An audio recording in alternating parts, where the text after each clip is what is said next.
everyone. This is Outnumbered. I'm Kayleigh McEnany, here with my co-host Harris Faulkner. Also joining us, Fox Business anchor and host of American Dream Home on Fox Business, Cheryl Casoni.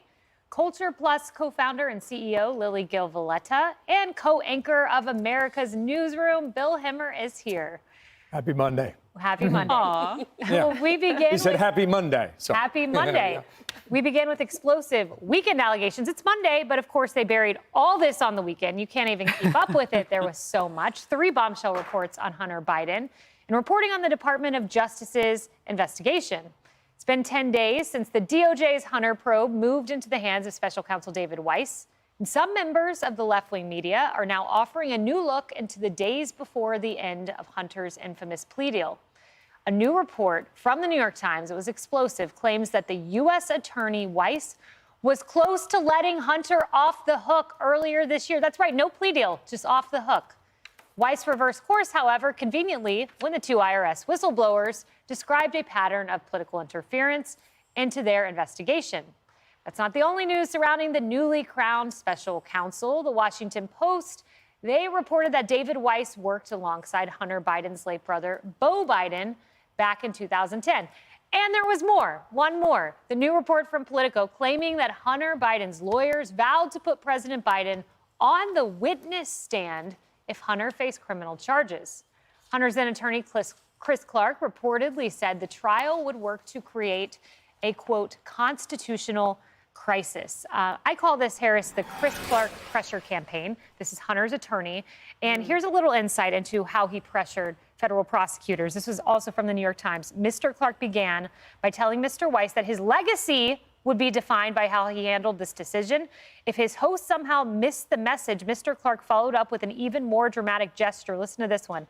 He read a quote from a Supreme Court Justice, Robert Jackson, who had been a prosecutor of the Nuremberg trials, and said prosecutors could always find a technical violation of some act on the part of almost anyone, but should never succumb to pressure from the powerful. A quote from the Nuremberg trials to get Hunter out of this.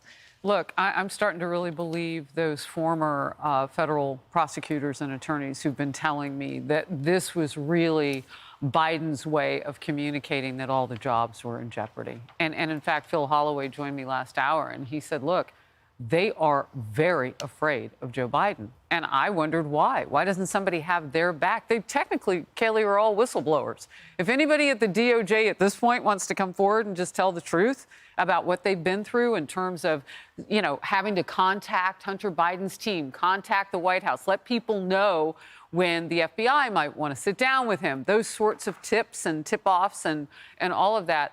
I mean, if they could just freely speak without fear of retribution or retaliation. I mean, that really is the definition of a whistleblower. And it's fascinating how many potentially there could be, because if this pressure campaign is real and the statute of limitations runs out on the gun charges, so on and so forth in October, I mean, we may never really know Hunter Biden's part in this. So it's important Republicans continue to follow the money, because that's how you find out what Joe Biden did. That's what it's all about. You know, people say Hunter Biden, but as my dad says, you know, that's like winning a goldfish at the state fair. Hunter Biden doesn't do much for you.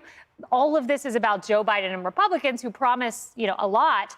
That's what it's about at the end of the day, is Joe Biden. Hunter, I think, will cause the American people just to roll their eyes. But Bill, to the point of that, there's this 100-page presentation that Chris Clark presented to federal prosecutors saying, Joe Biden, we will have to call him to the stand, used as leverage. I thought that was an extraordinary story. Betsy Swan had it over the weekend. It was printed in Politico. If you print out that story, you're up to like 23, 24 pages. Yep. This isn't the kind of thing you just dump overnight. She took a long time to work on this. I think Andy McCarthy, whenever I need to understand something legal, I listen to Andy McCarthy. I don't know if he's ever been wrong. And he told Dana and me earlier today, he said, I know I'm like a broken record, but the charges are disappearing. 2016 is gone, to your point, Harris. Yep. 2015 is gone. 2014 is gone. Most crimes prior to 2018 are gone because they were never indicted.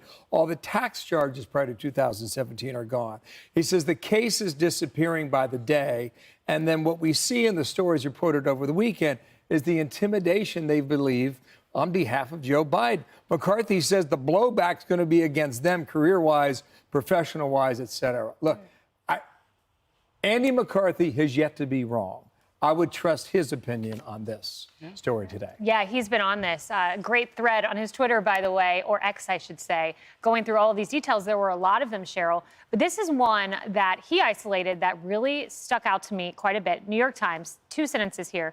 While Mr. Biden's legal team agrees that IRS agents affected the deal, his lawyers have contended to the Justice Department that by disclosing details about the investigation to Congress, they broke the law and should prosecute it. So the guys getting Hunter Biden, the sweetheart dealer, saying, don't prosecute our client, prosecute the whistleblowers. And I thought this White House, go read their statement of administration policy. The administration supports H.R. 2988. That's a bill that would modify and expand whistleblower protections for federal employees. So they support whistleblowers, except maybe the ones looking into the son of the president. Well, and it was the whistleblowers, to your point, that exposed really the plan by Hunter Biden's attorneys, which was to just bury this all under the rug. Once those whistleblowers testified in front of Congress, that was off the table. But, you know, it's follow the money. And I've said this before. You know, James Comer was on the news channel yesterday morning, and he said, he goes, we're going to be going back to court, and we're going to be subpoenaing more bank records. That's where you follow the money. I had Nancy Mace on Fox Business last week, and she told me these aren't public records. These are things that I have seen where we're talking $50 million in payments to the Biden family, not $20 million, $50 million. That surprised me. I also thought it was interesting to look back at the history that Washington Post came out with and looked at that Beau Biden connection. Because remember, David Clark, who is the special counsel now, what in the world? There weren't other options for a special counsel. It had to be David Weiss, who, let's also recall, and this was reported in the Post as well, was acting as U.S. Attorney General for President Barack Obama and Vice President Joe Biden.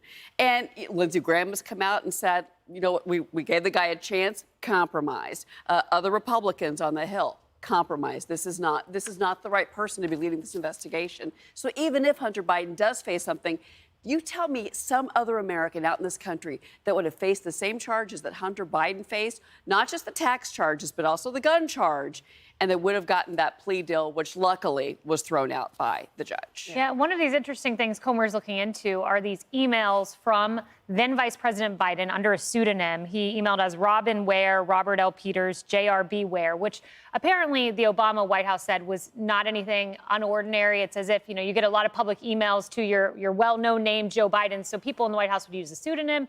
They said past administrations did as well.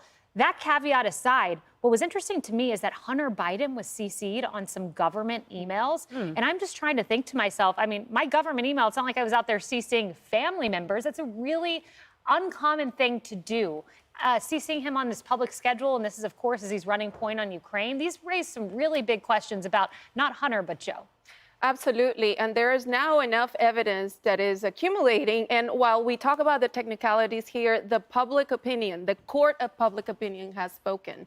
50% of Americans do feel and say that Hunter Biden is getting preferential treatment, regardless of political leaning. So that in itself is impacting what will be remembered, sadly, as a 2024 political season full of indictments, impeachments, trials, more so than, you know, speeches and campaign trails, sadly. But this is an opportunity for us to regain the trust of the American people who are disillusioned with what the justice system is doing, chasing political opponents, silencing parents, and not really pursuing justice that we want to see. Yeah, and one thing's clear, the American people are going to be watching these 3 special counsels very closely, 2 of which we've yet to hear much from. One, the Trump one, we've heard a ton from, so people are watching.